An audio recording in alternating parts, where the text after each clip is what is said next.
We adjusted to some tough looks well. There's about 7 plays in there that we watched together, and you just love to have those 7 plays and have an opportunity to clean those up, because they were as close as they've been to a really clean game. But I liked the way they finished. I liked how they competed. They communicated at the line of scrimmage and played physical. So I liked that part of the game. Joe, I know there's a lot of plays in that game, and you mentioned 7. Is one of them where you guys had Fumagalli open inside the 5 for that pass, and there was a little pressure in Bart's face?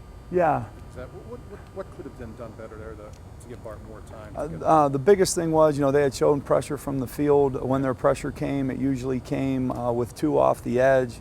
We slid it with a 3-man slide. We thought we could have got it to a 4. Michael just thought it was a little loud and was worried to get it out late. And we just got to be on the same page there. We got to stick on. If it's a 3-man, then those guys stick on it. Daria was in place across the formation to pick it up. And just in the moment, 3rd down, just getting it communicated and executed. And they did a good job of shooting some tough looks in all situations. And the kids handled a ton of them. And that one should have been, based off of his call, it was clean. And then if he got what we practiced, I think that was the expectation, by the left tackle and the left guard. Joe, if you can go back to when you first started working with Ryan, can you review what your expectations were, and has he exceeded them? Yeah, well, you know what? I thought with the big things with Ryan is you saw some things that he did natural, and an athleticism that he was blessed with. And then it was just teaching the offense, and once you get down the basics, then it becomes a communication and an awareness. And I think those are the areas where he's made the most growth, and it's probably the areas where you continue to grow. Just a situation like that, and I think it's good. He's seeing more of the game, and he's more confident and more comfortable. And obviously I loved how he's worked all year, and I'm excited about him. He's a great kid.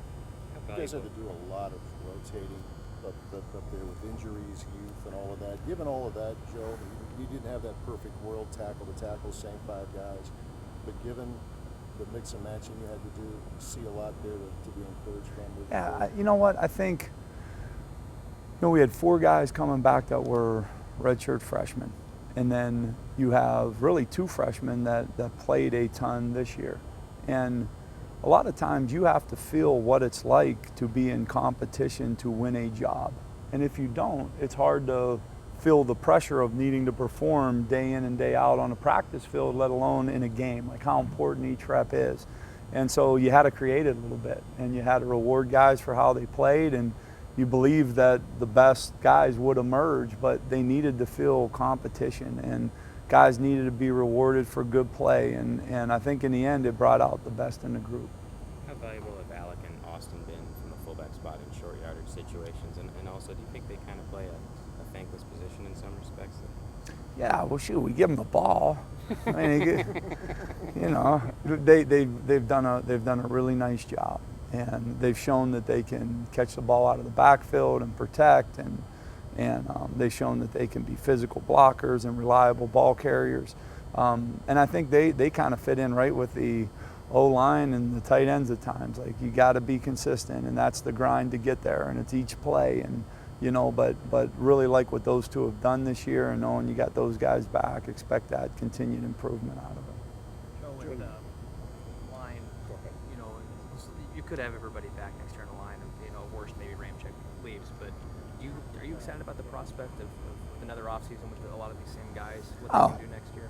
Absolutely, and I think and then competition continues to increase, and I think that's the only way you get the best out of everyone. When it's all perfect, when guys are playing, it's because they beat someone else out that's a pretty darn good player, and I think that's the way it should always be. And I am excited. I'm excited about the development of some guys that you haven't seen much, and I'm really excited a chance to get that group back so they can continue developing. And I think there's nothing more important, I think, than a guy to my right and a guy to my left that knows that the expectations are the same, the communication's clean, physically what that person's going to do on a given play. Like, that's huge. So it's fun to be able to take another step with that. The young guys that we haven't seen, who are Who are they, and what have they shown you? Well, to this point? the three freshmen, we get to work them now, which is fun, and those guys have done a great job with them in the weight room and challenging them, and those guys will be fighting. Tyler traveled with us all year, Biotic, and thought there might be a time when we needed him, and we just got Dietz back, I think, right before the Iowa game, and we were able to hold off having to play him, and so I'm excited to add those guys to the mix, and those guys notice, like they see them doing good things, and I think it just helps you to keep growing and keep pushing yourself. As far as Ryan, obviously he's talked about the decision that he's got to make at some point about his future here. What can you offer him, you guys, to complement what feedback he's going to get from the NFL about where he might go and what he should do? I think you try to give him all the information that's out there, and you try to explain.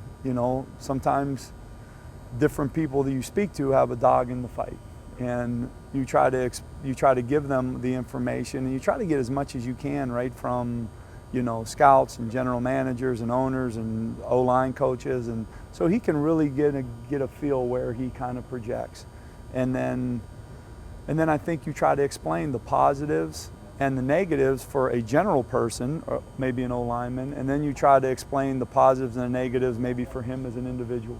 And, meeting with mom and dad and making sure everyone is on the same page. I think the communication's been terrific, and he's got a great head on his shoulders, and his mom and dad are right there with him and working through things. So believe that he will make the best decision.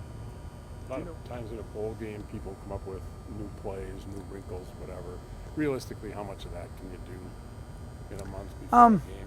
I think you got to be smart, because you're in there a lot and you watch a lot of film, and there's a lot of things that you think and you like, but it goes both ways. You can see a lot of things that may be new in preparation for you, and your preparation has to be such that the guys are going to have confidence executing. So here and there, yeah, you try to pick the best wrinkles. Does Paul push that?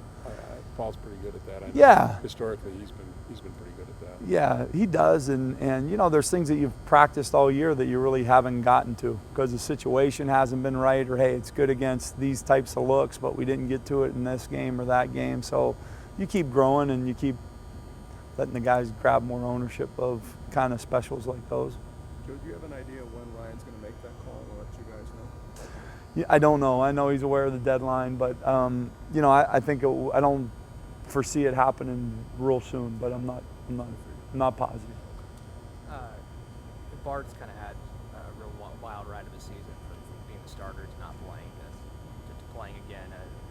How impressive has it been to see him as level-headed through all that as he was? I think Bart is someone that we've always had great confidence in. Like he is an awesome kid, and he is a competitor, and that's what you get with him, and this team believes in him, and I love that about him. I thought he's taken a tremendous approach, and he's worked, and when we've had Alex in, he's supported and tried to help him, and he's used it as motivation for himself, and when he's been in, he's stepped up and he's tried to continue to grow, and I'm really proud of him. I told his mom that at the banquet. I'm like, I'm really proud of who he is and what he's been able to accomplish and the way he's approached it.